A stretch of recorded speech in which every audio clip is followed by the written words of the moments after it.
तिवसा तालुक्यातून एक धक्कादायक आणि हृदयद्रावक बातमी समोर येत आहे। तिवसा चांदूर रेल्वे मार्गावर झालेल्या भीषण अपघातात एका तरुण दुचाकीस्वाराचा दुर्दैवी मृत्यू झाला आहे।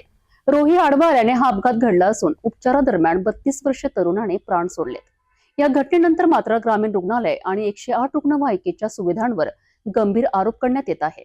तिवसा तालुक्यातील तिवसा ते चांदूर रेल्वे मार्गावर 24 डिसेंबर रोजी भीषण अपघात घडला। भांबोरा येथील रहिवासी महेश प्रदीप कोल्हाड वय वर्ष 32 हे दुचाकीने प्रवास करीत असताना अचानक रोही आडवा आल्याने दुचाकीचा भीषण अपघात झाला।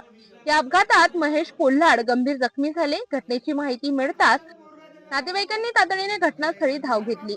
प्रथम त्यांना खासगी ऑटो रिक्षाच्या माध्यमातून तिवसा ग्रामीण रुग्णालयात दाखल करण्यात आले, मात्र प्रकृती अत्यंत गंभीर असल्याने 108 क्रमांकाच्या शासकीय रुग्णवाहिकेतून त्यांना एका तरुणाचा जीव गेला, परंतु प्रश्न कायमच आहे, वेळेवर आणि योग्य उपचार मिळाले असते तर हा जीव वाचू शकला असता का?